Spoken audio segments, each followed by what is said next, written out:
যেটাকে বলা হয় বার্নিং ইস্যু আফগানিস্তান। আফগানিস্তান সম্পর্কে আপনাদের সাথে আমি আজকে কথা বলবো। আসলে আফগানিস্তান একটা মুসলিম দেশ। মুসলিম দেশ হিসেবে তারা আমাদের ভাই, আমরা তাদের ভাই। মহাগ্রন্থ কোরআনে পাকে আল্লাহ রাব্বুল আলামিন ইরশাদ করেছেন, ইন্নামাল মুমিনুনা ইখওয়াতুন, সারা দুনিয়ার মুসলিম জাতি একে অপরের ভাই। ফাসলিহু যাতা বাইনে ইখওয়াইকুম, সুতরাং তোমরা তোমাদের মুসলিম ভাইদের ব্যাপারে সবসময়ের জন্যে পরস্পরের কল্যাণ কামনা। একজন মুসলমান হিসেবে আমি চাই, আপনি চান, আমরা চাব অন্য মুসলমান ভাই সেও যেন কল্যাণের পথে, নাজাতের পথে, আল্লাহ রাসূলের পথে এগিয়ে যেতে পারে। দ্বীনের পথে এগিয়ে যাওয়ার জন্যে এক মুসলিম আরেক মুসলিমকে উপদেশ দেওয়া, সহযোগিতা করা, এটাই আসলে মুসলমানের মূল ইমানি দায়িত্ব। হাদিস শরীফে নবীজি ইরশাদ করেছেন, আল মুমিনু মিরাত আল মুমিন, একজন মুমিন আরেকজন মুমিনের জন্য আয়না স্বরূপ। আফগান জাতি নিঃসন্দেহে বীরের জাতি। আফগান জাতি এমন একটা জাতি, যুগ পরম্পরায়, কাল পরম্পরায়, হাজার হাজার বছরের ইতিহাস যেটা প্রমাণ করে অতীতের ইতিহাসের কোনো দিন কোনো সময় আফগান জাতি কোনো বিশ্ব শক্তির সামনে নতি স্বীকার করেনি। আমরা জানি ঊনবিংশ শতকে ব্রিটিশ সাম্রাজ্য যখন দুনিয়াব্যাপী ছিল, বলা হতো ব্রিটিশ সাম্রাজ্যে সূর্য অস্ত যায় না। তাদের শাসন এলাকা, দেশটা এত বড় ছিল যে এই দেশের এক এলাকায় দিন আর এক এলাকায় রাত, কোনো না কোনো এলাকায় সূর্য দেখা যেত।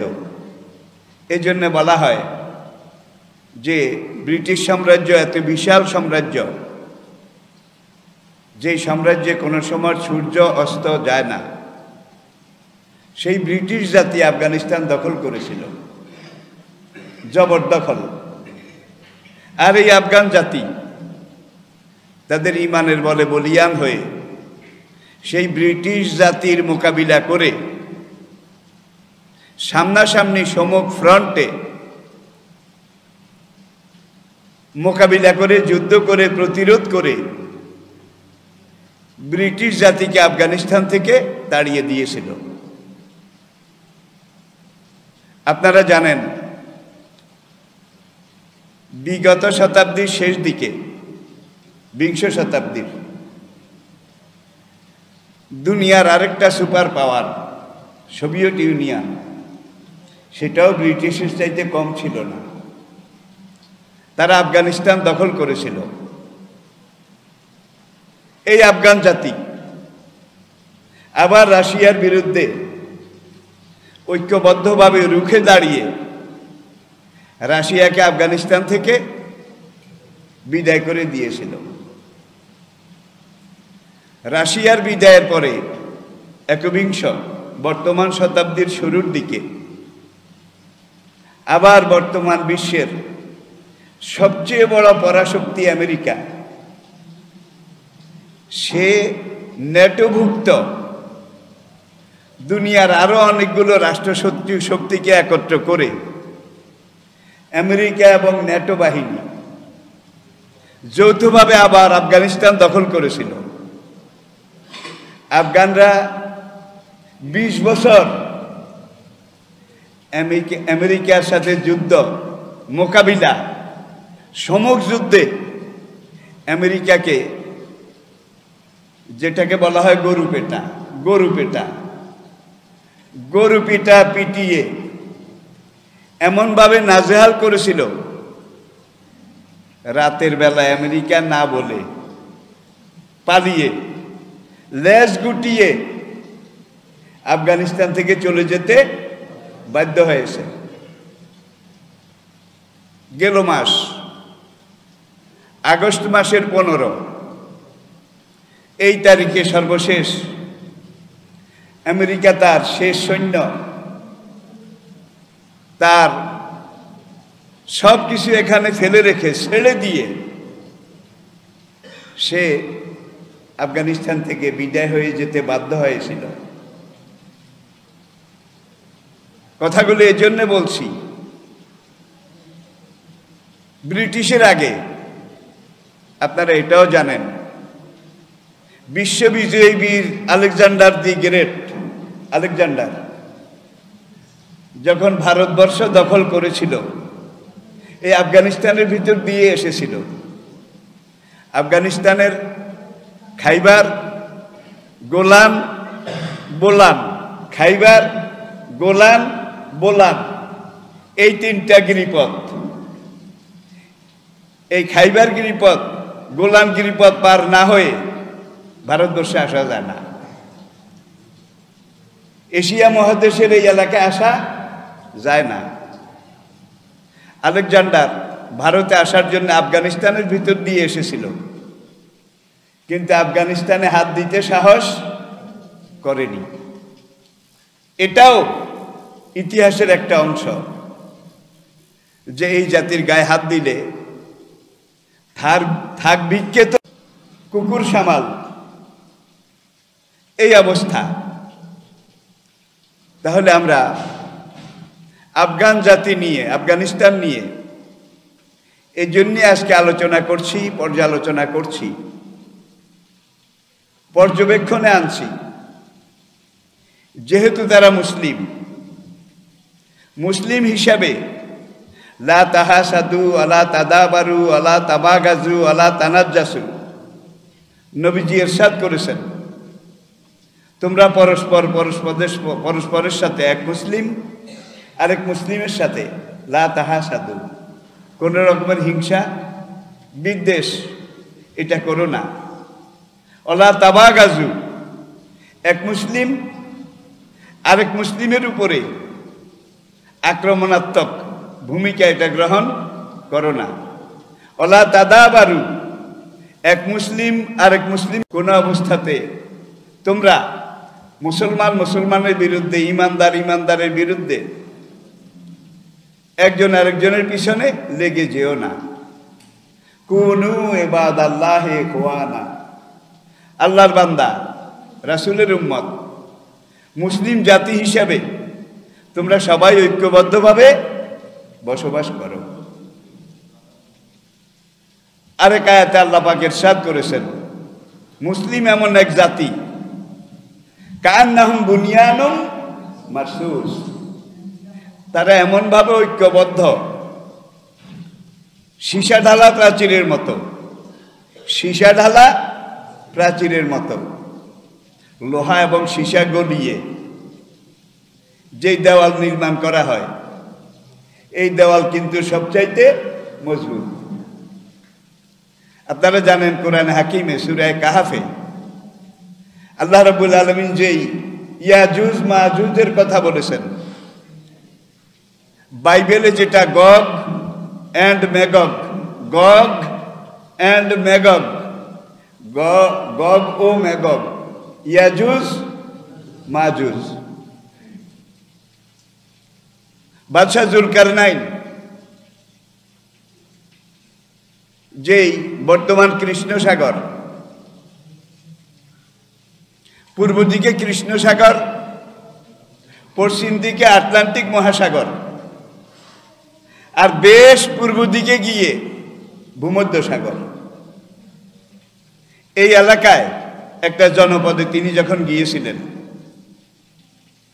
সেখানে যাওয়ার পরে সেখানকার লোকজন জুলকারনাইনকে অনুরোধ করেছিল, ইন্না ইয়াজুজ ওয়া মাজুজ মুফসিদুনা ফিল আরদ, ইয়াজুজ মাজুজ তারা বিভিন্ন সময় এসে আমাদের জনপদে ঢুকে ফিতনা ফাসাদ জুলুম নির্যাতন করে। আপনি একটা দেওয়াল তৈরি করে দিন যাতে করে ওরা আমাদের জনপদে ঢুকে আমাদেরকে এইভাবে হেষ্ট নেষ্ট করতে না পারে। তারা এটাও বলেছিল, বাদশাহ হুজুর আপনি যদি বলেন আমরা কিছু চাঁদা আমরা নিজেরা জোগাড় করে আপনার কাছে জমা দেব, তারপরেও আপনি এখান দিয়ে একটা দেওয়াল তৈরি করে দিন। তখন বাদশাহ জুলকারনাইন বলেছিলেন, তোমাদের চাঁদার দরকার নেই, আল্লাহ পাক আমাকে যা দিয়েছেন এটা তোমাদের চাঁদার চাইতে অনেক বিশাল, অনেক বিরাট। আতুনি জুবরাল হাদিদ, তোমরা এই দুই পাহাড়ের মাঝখানে যেখানে দেওয়ালটা বানানো দরকার এই জায়গায় লোহা এনে স্তূপ করো। লোহা আনা হলো। তারপরে বলা হলো এইবার লোহার সাথে তামা এটা এনে এক জায়গায় জমা করো, লোহা এবং তামা। দুই পাহাড়কে দুই পাশে রেখে মাঝখানে পাহাড় সমান উঁচু। যখন লোহা এবং তামার এই পাহাড় জমা হলো তখন জুলকারনাইন বললেন, এইবার আগুন জ্বালো। নিচ দিয়ে আগুন দিয়ে এই আগুনকে এমনভাবে উত্তপ্ত করা হয়েছিল লোহা তামা গলে নরম হয়ে যখন একটার সাথে একটা মিশে গেল তখন বলে আগুন নিবাও। লোহা তামা এটা গলে, যেটাকে বলা হয় সদ্দে সেকান্দারি, সেকান্দার বাদশার দেওয়াল, ইয়াজুজ মাজুজের দেওয়াল। তুরস্ক থেকে উত্তর পূর্ব দিকে গেলে কৃষ্ণ সাগর। এই কৃষ্ণ সাগর এটার কাছাকাছি পুরো এলাকাটাই শুধু পাহাড় পাহাড় পাহাড় পাহাড় ছাড়া আর কিছু নেই। সেখানে যেই দেওয়াল জুলকারনাইন নির্মাণ করেছিলেন এই দেওয়ালটাও লোহা এবং তামার মিক্সচার, গলিত লোহা এবং তামা। প্রিয় ভাইরা, আমরা আফগানিস্তানের কথা বলছিলাম। কান্নাহুম বুনিয়ানুম মারসুস, মোমেন পরস্পর সীসা ঢালা প্রাচীরের মতো ঐক্যবদ্ধ।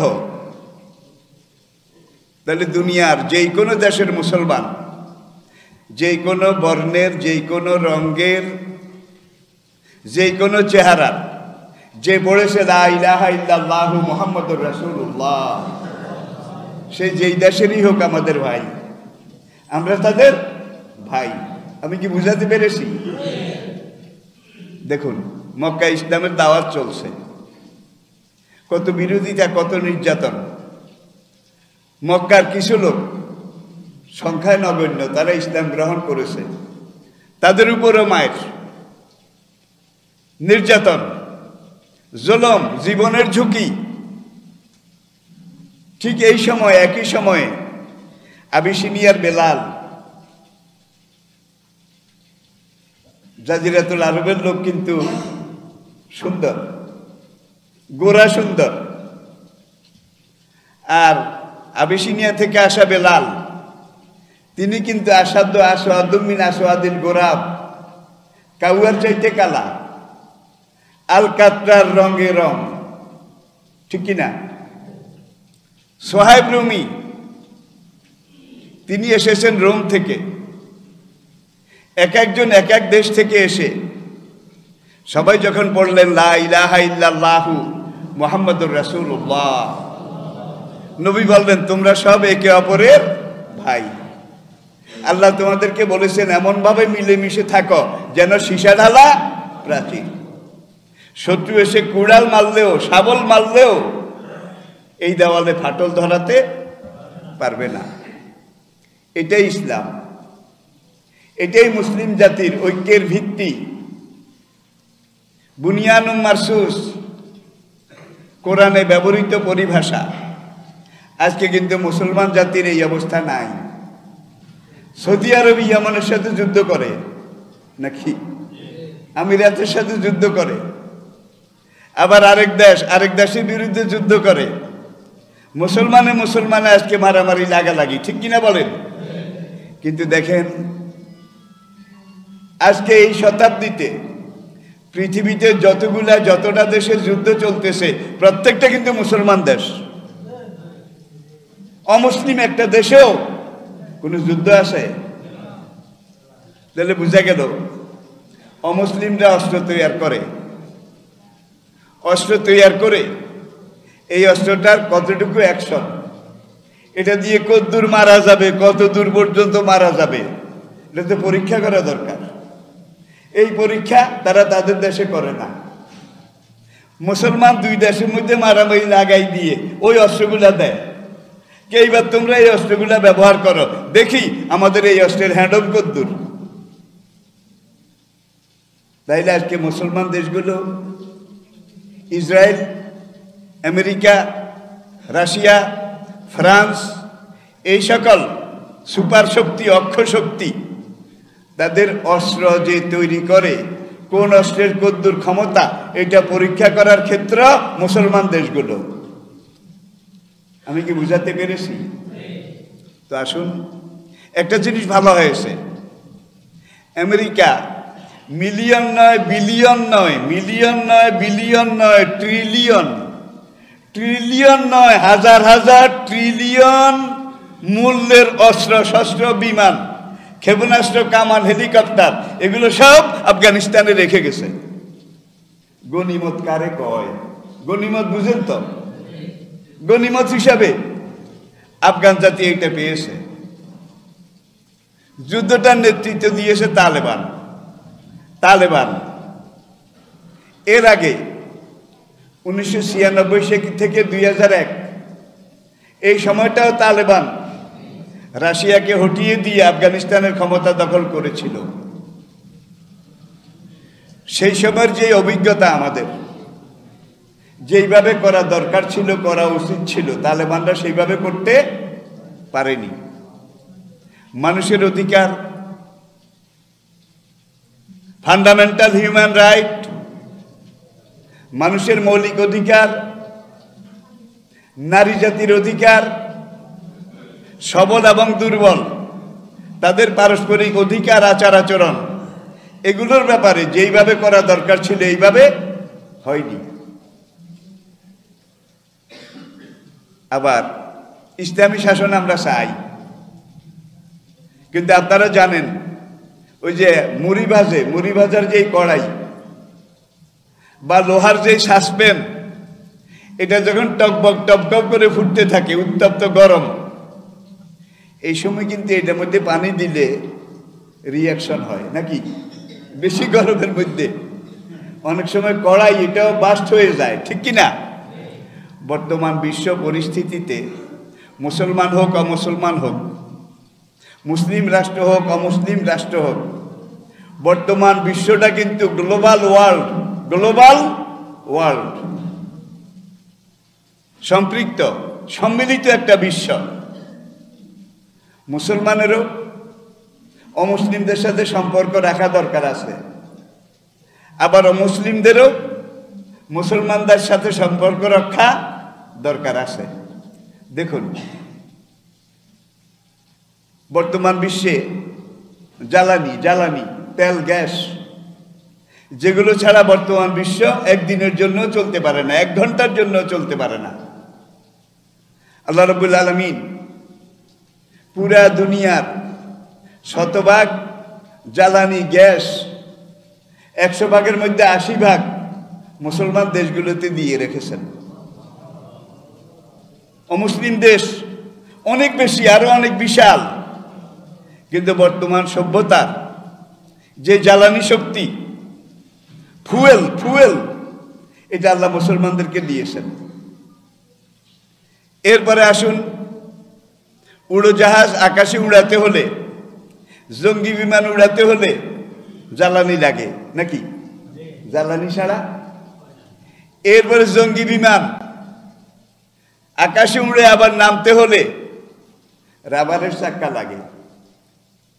তা না হইলে উঠতেও পারে না, নামতে পারে কি, উঠতেও পারে না, নামতেও পারে না। শুধু ইন্দোনেশিয়া আর মালয়েশিয়া এই দুইটা দেশের মধ্যে আল্লাহ দুনিয়ার 80% বেশি রাবার এটা দিয়ে রেখেছেন। এখন যদি ওরা বেশি তাল বেতাল করে, মুসলমান রাষ্ট্রগুলো এক হয়ে যদি বলে আমরা তোমাদেরকে আর তেল দেব না, তাইলে আর বিমান উড়ানো লাগবে না। যেগুলো আকাশে উড়েছে, মুসলমান এক হয়ে যদি বলে তোমাদের আকাশে উড়ন্ত অবস্থায় আমরা আমাদের রাবারের চাকাগুলো খুলে নেব, তাইলে আর নামা লাগবে না। কি তাইলে যেটা বর্তমান সময়ের জন্য সবচেয়ে বেশি জরুরি, এটা আল্লাহ মুসলমানদেরকে দিয়ে রেখেছেন। আপনারা জানেন গত শতাব্দীতে সৌদি আরবের বাদশাহ ফয়সাল যখন তারা ইসরায়েলকে নিয়ে বাড়াবাড়ির চরম পর্যায়ে গিয়েছিল, বাদশাহ ফয়সাল ঘোষণা করেছিলেন যে আমরা পশ্চিমী দুনিয়াকে, অমুসলিম দুনিয়াকে তেল দেব না, পেট্রোল দেব না, ডিজেল দেব না, অকটেন দেব না, তেল সরবরাহ বন্ধ। মাত্র কয়েকদিনে তাদের পালস, তাদের শিরা উপশিরা, এমনকি তাদের নিঃশ্বাস পর্যন্ত বন্ধ হয়ে গিয়েছিল। ঠিক কিনা বলেন? সেই বাদশাহ ফয়সালও নাই। আর আজকে মুসলমানদের মধ্যে সে ঐক্যের ডাকও নাই। আপনারা জানেন 2005-এ জেএমবি যখন একই দিনে বাংলাদেশের প্রত্যেকটা উপজেলা পর্যায় পর্যন্ত একই সময় বোমা নিক্ষেপ করেছিল, বোমাবাজি করেছিল, তারপরের জুমা শুক্রবারে বাইতুল মোকাররমের খতিব মরহুম ওবায়দুল হক জালালাবাদী রহমতুল্লাহ আলাই, খতিব ওবায়দুল হক, তিনি বলেছিলেন আগামী জুমাবার টেকনাফ থেকে তেঁতুলিয়া পর্যন্ত পুরা বাংলাদেশে প্রত্যেকটা মসজিদের খতিবেরা জঙ্গিবাদের বিরুদ্ধে কথা বলবে। পরের জুমায় দেখা গেল টেকনাফ থেকে তেঁতুলিয়া পর্যন্ত পুরা বাংলাদেশ প্রত্যেকটা মসজিদ থেকে জঙ্গিবাদের বিরুদ্ধে এমনভাবে কথা বলা হয়েছিল, পুরা দেশটা একটা অগ্নিগর্ভ বারুদের দুর্গে পরিণত হয়েছিল। সেই বাইতুল মোকাররমও নাই, সেই খতিব ওবায়দুল হকও নাই। ঠিক কিনা? মসজিদ আছে, প্রাণ নাই। খতিব আছে, রূহ নাই। আমি কি বুঝাতে পেরেছি? আসলে ইসলামের পাওয়ার হাউস হলো মসজিদ। ইসলামের পাওয়ার হাউস হলো মসজিদ।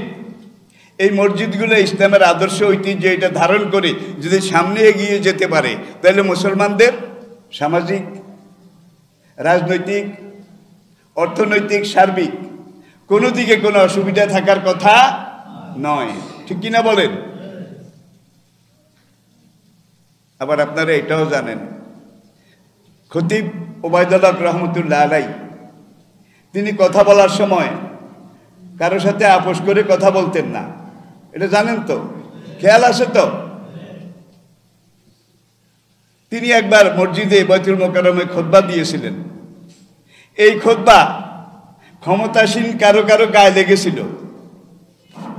তারা বলেছে বাইতুল মোকাররম ইহুদিদের দখলে।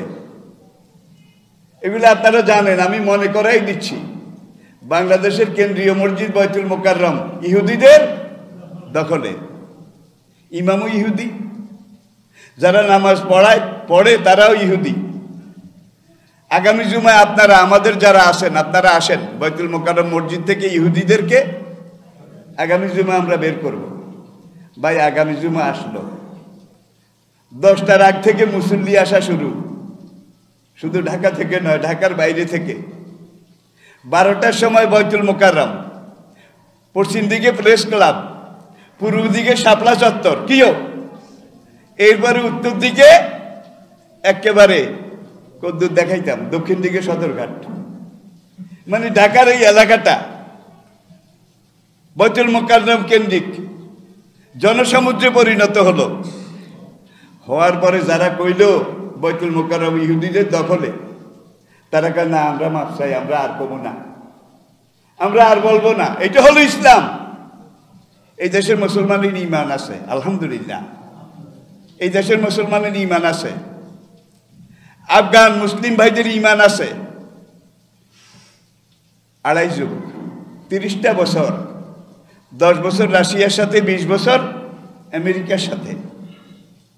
আফগান ভাইয়েরা যুদ্ধ করেছে, আর যুদ্ধ বিধ্বস্ত একটা দেশ, যেই দেশের সব অবকাঠামো শেষ, যেই দেশের সব তথ্য প্রযুক্তি শেষ, যেই দেশে গতকালের পত্রপত্রিকা যারা দেখেছেন, আফগানিস্তানের আম জনতা তারা তাদের ঘরের চেয়ার টেবিল, ল্যাপ তোষক, বাতের পাতিল, হাঁড়ি পাতিল এগুলা বাজারে উঠাইয়া 10 টাকারটা 1 টাকা হইলেও বিক্রি করে দিচ্ছে, কারণ খাওয়ার কিছু নাই, খাওয়ার কোনো অবলম্বন নাই।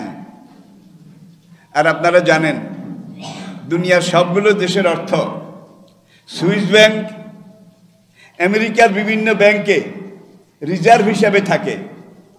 আফগানিস্তানের সব রিজার্ভ যা বিদেশে ছিল এগুলো তারা আটকায় ফেলেছে। কেন আটকাইছে? যে আফগানিস্তান যারা দখল করেছে তারা মুসলমান। আমরা দখল করার পরে তালেবান যখন আফগানিস্তান দখল করলো, পুরা দুনিয়া কয়েকদিন পর্যন্ত তাদেরকে পর্যবেক্ষণ করলো। তখন তালেবানরা বলেছিল যে আমরা সবাইকে নিয়ে একটা সরকার গঠন করব। আমাদের সরকারে আফগানিস্তানের সব জাতি, গোত্র, সম্প্রদায়, উজবেক, তাজিক, কাজিক, প্রত্যেকটা গোত্রের প্রতিনিধি আমরা নিয়ে সরকার গঠন করব। আমাদের সরকার হবে সার্বজনীন। এটাই তো দরকার, এইটাই তো। এরপরে বলল আমরা প্রথম কেয়ারটেকার সরকার গঠন করব, অন্তর্বর্তীকালীন সরকার। এই কেয়ারটেকার সরকারে আমরা এসি নাই, ও হ্যাঁ দাও, কারণ যখন নাই আমরা সর্বদলীয় একটা সরকার গঠন করব। তারা এটাও বলেছিল আমাদের সরকারে প্রত্যেক জাতি, গোত্র, আর আপনারা জানেন আফগানিস্তানের উত্তর পূর্ব এলাকায় পানশির উপত্যকা, পাঞ্জে শের, 5 সিংহ। রাশিয়া যখন দখল করেছিল তখন পুরো আফগানিস্তান দখল করেছে, কিন্তু পানশির দখল করতে পারেনি। আমেরিকা যখন দখল করেছিল পুরো আফগানিস্তান দখলে নিয়েছিল, কিন্তু পানশির দখল করতে পারেনি। পুরো এলাকাটা পাহাড়, পুরো এলাকাটা, বাইরে থেকে কোনো বাহিনী গিয়ে সেখানে যে মোকাবিলা করবে এমন কোনো অবস্থা নাই। কিন্তু বর্তমান তালেবান তারা পানশির এটাকেও দখলে নিয়েছে। আর অসুবিধা কি আছে? এখন সরকার গঠন করার সময় পানশির থেকে পানশির থেকে একজন প্রতিনিধি নেওয়া দরকার ছিল কিনা বলেন? আপনারা কোন? আমেরিকা যাদের ডরায়, রাশিয়া যাদের ডরায়, ভয় পায়, এখন যখন পাঞ্জশির তালেবানের দখলে আসলো, তারাও তো পাঞ্জশির থেকে এই কেয়ারটেকার মন্ত্রী পরিষদে অন্তত 1-8 জন লোক নেওয়া দরকার ছিল, নাকি? নেয় নাই।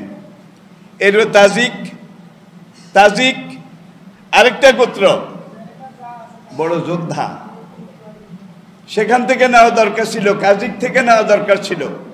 তারা যেইভাবে বলেছে সেইভাবে নেওয়া দরকার ছিল। আর বর্তমান সময়টা তথ্য প্রযুক্তির যুগ। আপনারা জানেন ইরানের মেয়েরা শুধু উড়াজাহাজ চালায় না, জঙ্গি বিমান চালায় ইরানের মেয়েরা। কিন্তু হেজাব, বোরকা, ইসলামী লেবাস এটা গ্রহণ করে। ইরানের মেয়েরা ক্রিকেট খেলায়, ফুটবল খেলায়, যখন মসজিদে আজান হয়ে যায় তখন পুরুষ ইরানি খেলোয়াড়রা একদিকে জামাত করে নামাজ পড়ে, আরেকদিকে মহিলা খেলোয়াড়রা জামাত করে নামাজ পড়ে। ইসলাম তো নারীদেরকে ঘরে বসে থাকতে বলেনি। কি বাযুকুম মিন বাদ, বাদুকুম আউলিয়া ও বাদ, নর নারী, পুরুষ স্ত্রী লোক একে অপরের পরিপূরক, সম্পূরক। নবীজির জামানায় আমরা দেখেছি সেই মদিনা কেন্দ্রিক যেখানে যুদ্ধ হতো, সেখানে হেজাব পর্দা রক্ষা করে মহিলারাও জেহাদে গেছে নাকি যায় নাই? তবে মহিলারা পেছনে থাকতো, পেছনে। এটারও একটা কারণ আছে, দিক আছে, সাইকোলজিক্যাল একটা ভিউ পয়েন্ট আছে, আপনারা চিন্তা করলে বুঝবেন।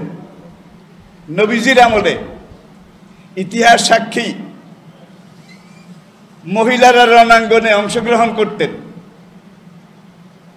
এবং ওই যে মুজাহিদ তাদের সেবা শুশ্রূষা, যতগুলো হাসপাতাল ছিল, আর তখনকার হাসপাতালে লিভারের রুগী আসিল না ভাই, প্রেশারের রুগীও আসিল না, যুদ্ধাহত মুজাহিদ যারা যুদ্ধের ময়দানে আহত হতেন তাদের চিকিৎসা করা হতো।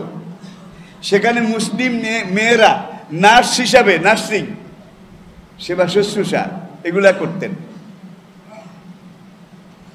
তাহলে ইসলাম এই কথা বলেনি তোমরা ঘরে বসে থাকো। কোরআন বলছে অকারনা ফি বুয়ুতিকুন্না, প্রয়োজন না হলে বাইরে হওয়ার দরকার নাই, প্রয়োজন হলে বাইরে হওয়া যাবে নাকি, তবে হিজাব পর্দা রক্ষা করতে হবে। তালেবানরা বলেছিল যে মহিলারাও সরকারি কাজে, এমনকি মন্ত্রিত্বেও তাদেরকে আমরা নেব, তবে পিছনের কাতারে, পিছনের কাতারে। এখন তারা যে কেয়ারটেকার সরকার গঠন করেছে, এটার মধ্যে আফগানের বিভিন্ন জাতিগোত্র এদের লোক নেওয়া হয় নাই, কোনো মহিলাও নেওয়া হয় নাই। এটাতে পুরা দুনিয়া অসন্তুষ্ট, আমি নিজেও অসন্তুষ্ট, সোজা কথা, সোজা কথা। কারণ ভাঙ্গাচুরা একটা দেশ, যেই দেশটার কিছু নাই, এই দেশটাকে এখন রক্ষা করতে হলে সকল দলের অংশগ্রহণ দরকার আছে নাকি নাই? সকল জাতি গোত্রের অংশগ্রহণ দরকার আছে নাকি নাই? সরকারটা সার্বজনীন হওয়া দরকার, সরকারটা সব দলের মানুষ নিয়ে হওয়া দরকার। কথাগুলো আমি এই জন্যে বলছি, এখনো সময় আছে। সরকার যেটা গঠন করেছে এটা অন্তর্বর্তীকালীন সরকার, অস্থায়ী কেয়ারটেকার সরকার। সামনে পূর্ণাঙ্গ সরকার গঠন করা হবে।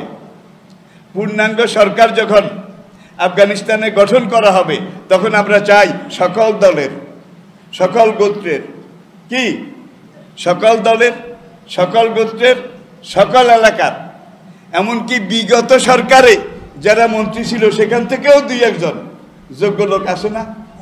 সব তো আর বোয়ালি কলমদার না, সেখানেও যোগ্য লোক আছে, সেখান থেকেও দুই একজন প্রতিনিধি নেওয়া হোক। তাহলে প্রত্যেকটা দল গোত্র, আমার মনে হয় 50 জন মন্ত্রী যদি তারা নেয়, মন্ত্রী উপমন্ত্রী 50 জন নিলে এইভাবে পুরা দেশ, পুরা দলমত সব কভার করে নেওয়া যাবে। আর যদি তালেবান মনে করে সম্মুখ ফ্রন্টে যুদ্ধ করেছি আমরাই সবকিছু করব, তাহলে কিন্তু আবার তারা ফাউল করবে, আবার তারা ভুল করবে। আফগান জাতি বড় দুর্দর্শ। এখন অবস্থাটা এমন, আমি যেই দিগদর্শন পথ নির্দেশনের কথা বলেছি, সময় আছে, তালেবানদের কাছে আমার অনুরোধ থাকবে, আফগানিস্তানের মুসলিম ভাইদের কাছে আমার অনুরোধ থাকবে, আফগানিস্তানে যে সরকারটা পূর্ণাঙ্গ সরকার গঠন করা হবে, সেই সরকারে সব দল, সব মত, সব গোত্র, এমনকি পূর্ববর্তী সরকার থেকে, এমনকি মহিলাদের থেকে মন্ত্রী না হোক উপমন্ত্রী, আর এমন বিভাগের মন্ত্রিত্ব তাদেরকে দেওয়া যেতে পারে যেই বিভাগের মন্ত্রিত্ব নিলে তাদের হেজাব পর্দা এটা রক্ষা করতে কোনো অসুবিধা না হয়। তাহলে সরকারটা কি হবে? সার্বজনীন হবে। আর সার্বজনীন সরকার যদি না হয়, তাহলে বিশ্বের অমুসলিম দেশ তো দূরের কথা, অনেক মুসলিম দেশও তাদেরকে স্বীকৃতি দেবে না। আর স্বীকৃতি যদি না দেয়, তাহলে আন্তর্জাতিকভাবে তারা ধীরে ধীরে কর্নার হয়ে যাবে, কোণঠাসা হয়ে যাবে, দুর্বল হয়ে যাবে। ঠিক কিনা বলেন? কথাগুলো এই জন্য বলছি যে আফগানিস্তান আমাদের আশা ভরসার মূর্ত প্রতীক। আফগানিস্তান এমন একটা দেশ, এমন একটা এলাকা, আফগান জাতি এমন এক জাতি, এই যে মঙ্গোলিয়া থেকে বব্বর হালাকু খান, সে যখন বাগদাদ দখল করতে গিয়েছিল, আফগানিস্তানের উত্তর এলাকা পার হয়ে গিয়েছিল, আলেকজান্ডার ভারতবর্ষ দখল করেছে, আফগানিস্তানের ভিতর দিয়ে এসেছে, কিন্তু আফগানিস্তানে হাত দেয় নাই। আজকে আমেরিকা হাত দিয়েছে, তাদের হাত পুড়ে গেছে। রাশিয়া হাত দিয়েছে, তাদের হাত পুড়ে গেছে। আফগান জাতি, আফগান জনগণ, তাদেরকে আমরা ধন্যবাদ জানাই, মোবারকবাদ জানাই। তারা আমাদের ভাই, তাদেরকে নিয়ে আমরা গর্ববোধ করি। আমরা চাই আফগানিস্তান টিকে থাকুক। আমরা চাই আফগানিস্তানে এমন একটা সরকার গঠন করা হোক, যেই সরকারকে মুসলিম অমুসলিম সবাই মিলে সমর্থন করার মতো একটা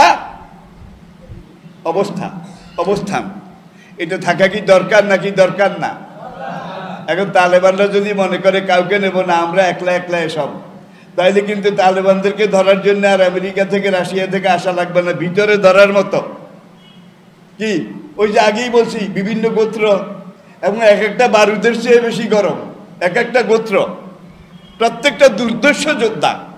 তাহলে নিজেরা যুদ্ধ লেগে যাবে।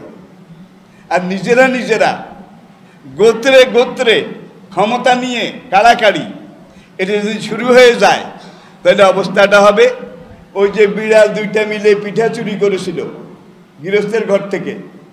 এবার এক বিড়াল বলে, আমি ঢাকনা তুলে ধরেছি, তুই পিঠা কামড়ায় বের করে এনেছিস, আমি যদি ঢাকনা তুলে না ধরতাম, তুই তো পিঠা কামড়িয়ে বের করে আনতে পারতিস না। আবার যেই বিড়াল কামড়ায় এনেছে, সে বলে, তুই ঢাকনা তুলে ধরে রাখলে আমি যদি কামড়ায় না আনতাম, তাহলে পিঠা সেখানেই থেকে যেত।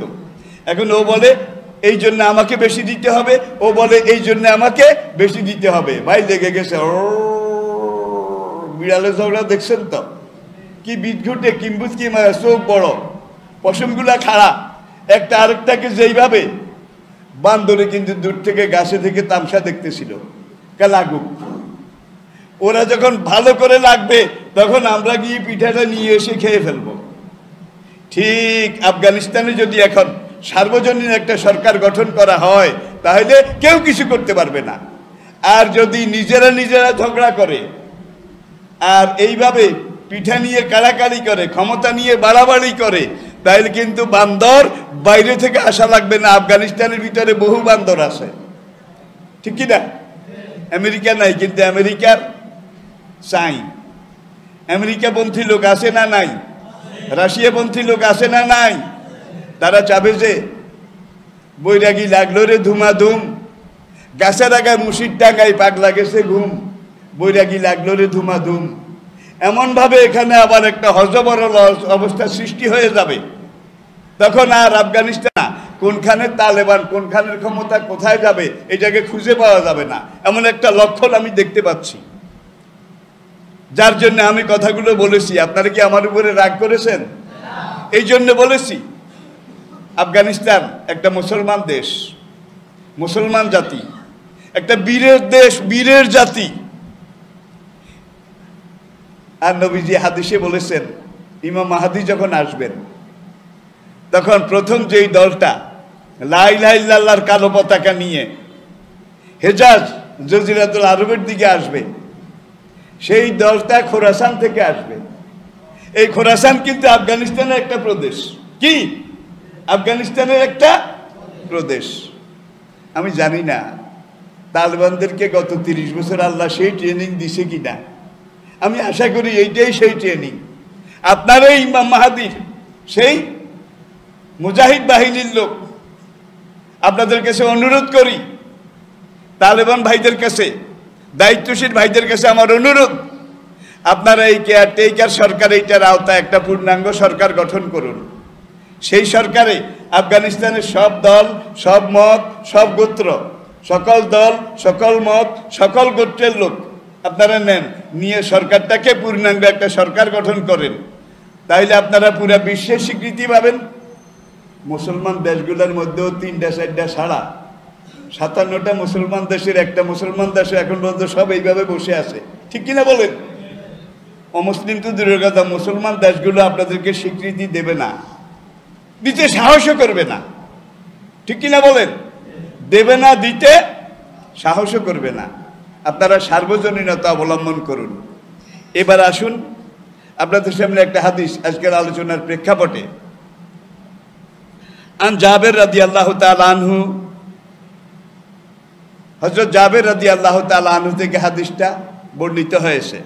কালা, জাবের রাদিয়াল্লাহু তাআলা আনহু বলেন, সামি'তু রাসূলুল্লাহ সাল্লাল্লাহু আলাইহি ওয়াসাল্লাম ইয়াকুলু, আমি আল্লাহ রাসূল সাল্লাল্লাহু আলাইহি ওয়াসাল্লামকে বলতে শুনেছি, ইয়াকুলু বলতে শুনেছি, ইন্না শায়তানা কাদ ইয়াসা, শয়তান নিরাশ হয়ে গেছে। ইন্না নিশ্চয়ই, আর শয়তান ইবলিস, শয়তানি শক্তি নিরাশ হয়ে গেছে। কিসের থেকে?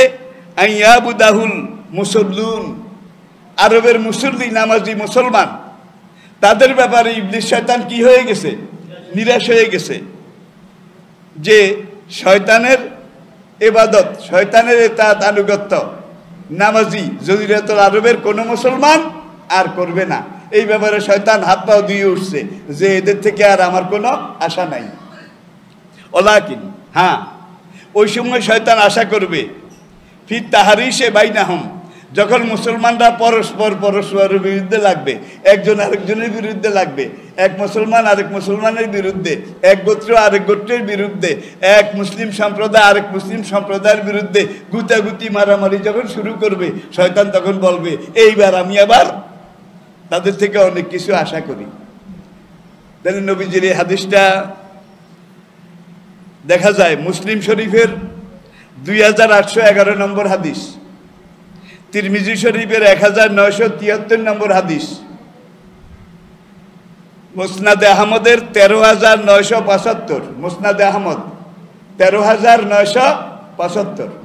হাদিসটার সংক্ষেপে সারমর্ম হচ্ছে, আল্লাহ রাসূল ইরশাদ করেছেন, জজিরাতুল আরবে কোনো মুসল্লি, কোনো নামাজি মুসলিম শয়তানের পায়রবি করবে, ইতাআত আনুগত্য করবে, এই ব্যাপারে শয়তান নিরাশ হয়ে গেছে যে না, এখানে আর আমার কোনো আশা ভরসা নাই। ওলাকিন, হ্যাঁ, এই জজিরাতুল আরবের মুসলমানরা যদি পরস্পর নিজেরা মারামারিতে লেগে যায়, নিজেরা যুদ্ধ বিগ্রহে লিপ্ত হয়ে যায়, তাইলে শয়তান বলবে যে এইবার আমার আবার, তাইলে আফগানিস্তানে এখন আফগান জাতি উপজাতি ক্ষমতার ভাগাভাগি নিয়ে তারা যদি মারামারি শুরু করে, তাহলে বান্দররা সুযোগ পাবে, ঠিক কিনা? বান্দররা পিঠা সব নিয়ে খেয়ে ফেলবে। আর যে এই দেশটা আড়াই যুগের যুদ্ধ বিধ্বস্ত, কিচ্ছু ঠিক নাই, সব একাকার মেসাকার হয়ে গেছে। এখন এই দেশটাকে ঠিক করতে হলে মুসলমান দেশের সহযোগিতা লাগবে, অমুসলমান দেশের সহযোগিতা লাগবে, জাতিসংঘের সহযোগিতা লাগবে, নাকি লাগবে না? আর এগুলো পেতে হলে বর্তমান আফগানিস্তানের সরকারটা সার্বজনীন হওয়া দরকার। কেয়ারটেকার সরকার আপনারা গঠন করেছেন, ভালো, এটা এক ধাপ আপনারা আগিয়েছেন। কেয়ারটেকার মানে হলো সাময়িক, স্বল্প সময়ের জন্যে। এখন আপনারা এই কেয়ারটেকারের উপরে বসে আফগানিস্তানের সকল জাতি, সকল দল, সকল মত, সকল গোত্র থেকে এক একজন করে প্রতিনিধি নেন। প্রত্যেক সম্প্রদায়, জাতি, গোত্র থেকে এক একজন মন্ত্রী। এটা যদি নেওয়া হয় তাহলে 50 জন নেওয়া লাগবে না, আরো কমেও সেরে যাবে। আফগানিস্তানে মূলত 10টা গোত্র আছে উল্লেখযোগ্য, গুরুত্বপূর্ণ। অন্যান্য গোত্র থেকেও, এরপরে মহিলাদের থেকে, তালেবান প্রথম বলেছিল মহিলাদের থেকেও আমরা মন্ত্রী দেব, কিন্তু তারা থাকবে নিচের দিকে। তো জিহাদের ময়দানে মহিলারা ছিল পেছনের দিকে, ঠিক আছে, পিছনের দিকে, ঠিক আছে। তাইলে মহিলাদের থেকেও নেওয়া দরকার আছে নাকি নাই? আছে নাকি নাই? দরকার আছে। তবে হেজাব রক্ষা করি। নবীর আমলে, সাহাবায়ে কেরামের আমলে, কুরুনে সালাসা, 3 প্রজন্ম কুরুনে সালাসা, যেটা হচ্ছে খায়রাল কারনে কারনি, সুম্মাল্লাযিনা ইয়ালুনাহুম, সর্বশ্রেষ্ঠ জামানা আমার জামানা, আমার পরে আমার সাহাবাদের জামানা, সাহাবাদের পরে তাবিঈনদের জামানা, এরপরে আসেন তাবিঈনদের পরে মুহাদ্দিসিন, মুফাসসিরিন, মুতাকাদ্দিমিন, মুতাআখিরিন, সলফে সালিহিন। যার এলেম যত বেশি তার দূরদর্শিতা তত বেশি, ঠিক কিনা বলেন? ইউতাল হিকমাত মাইয়াশা, কোরআনের এলেম আল্লাহ সবাইকে দেন না, পুরোপুরি এলেম আল্লাহ সবাইকে দেন না। ওমা ইউতাল হিকমাতা, আর কোরআনের এই সূক্ষ্ম এলেম আল্লাহ যাকে দেন দিয়েছেন ফাকাদ উতিয়া খায়রান কাসীরা। কোরআনে এলেম যার আছে মনে করতে হবে তার দুনিয়ার সব কিছুর এলেম আছে। ঠিক না ঠিক? বা ইরান জাতিটা টিকে আছে না নাই? 1980 ইরান বিপ্লব হয়েছে, সব কালা আসকান কালা পাগড়ি দাড়িওয়ালা, ঠিক কিনা বলেন? এই ইরান রে ইসরায়েল বোধহয় ভয় করে না, আমেরিকা বোধহয় ডরায় না, বলেন না কেন? সবাই ডরায়। বাবু রে, হুজুরের দল তাল বেতাল করলে কি জানি করে। তাইলে বুঝা গেল এটা হলো ইমানের বহিঃপ্রকাশ, ইমানের বহিঃপ্রকাশ। আর তথ্য প্রযুক্তিতে আজকে ইরান ইসরায়েল আমেরিকাকে চ্যালেঞ্জ করে এগিয়ে যাচ্ছে। তাহলে বোঝা যায় মৌলবীরাও পারে। আফগানিস্তানে ওই পাগড়িওয়ালা কালো জামাওয়ালা তালেবান যারা রাশিয়াকে পরাজিত করেছে, আমেরিকাকে পরাজিত করেছে, সব দুশ্মন তাড়িয়ে দিয়ে এইবার নিজেরা যদি গোত্র গোত্র আপনারা আবার লেগে যান, এমন একটা যুদ্ধ শুরু হবে যেটা কোনোদিন শেষ হবে না। ভাঙ্গা ঘর আরো ভেঙে যাবে, চূর্ণ বিচূর্ণ জিনিস আরো একাকার মেচাকা ধুনিত বিধুনিত চূর্ণিত বিচূর্ণিত হয়ে যাবে, আপনাদের অস্তিত্ব খুঁজে পাওয়া যাবে না। সুতরাং আমি অনুরোধ করি, আফগানিস্তান আমাদের ভাই, আমাদের মুসলমান, আমাদের জাতির অংশ, আমাদের রক্তের অংশ, আমাদের রক্তের অংশ। যেহেতু তারা মুসলমান, আমরা চাই তারা টিকে থাকুক। আমরা চাই বর্তমান বিশ্বের দৃষ্টিকোণ থেকে, নক্তায় নজরের দিক থেকে, যাতে করে একটা টেকসই সরকার গঠন যেভাবে করা দরকার। আমি কিছু কথা এই আমার আজকের আলোচনায় পেশ করেছি, সব কথা বলতে পারিনি। আর আমি তো খুব সীমিত জ্ঞানের মানুষ। আমার এই কথাগুলোকে আপনারা, আর আমার এই কথাগুলো পুরো দুনিয়াতে যাচ্ছে, পুরো পৃথিবীতে যাচ্ছে। পৃথিবীর বিবেকবান ভাই যারা আছেন, মুসলমান ভাই যারা আছেন, ইসলামী চিন্তাবিদ, মুসলিম থিঙ্কার্স আপনারা যারা আছেন, আপনারা একটু চিন্তা ভাবনা করে আপনারাও আপনাদের অ্যাঙ্গেল থেকে আফগানিস্তানকে এইভাবে আপনারা ব্রিফিং করতে থাকুন। এটা আমাদের দায়িত্ব যে টিকে থাকতে হলে যেভাবে করা দরকার সেইভাবে আপনারা করেন। যেভাবে করা দরকার, একঘরিয়া হলে এই যুগে অন্তত টিকে থাকা যাবে না, কিছু করা তো দূরের কথা। আল্লাহ পাক আমাদেরকে বুঝার তৌফিক দান করুন। ইনশাআল্লাহ আমার আগামী জুমা ওই গাজীপুর ওই মসজিদে আগামী জুমা ভাই সানাউল্লাহ সাহেব তিনি পড়াবেন। আসসালামু আলাইকুম।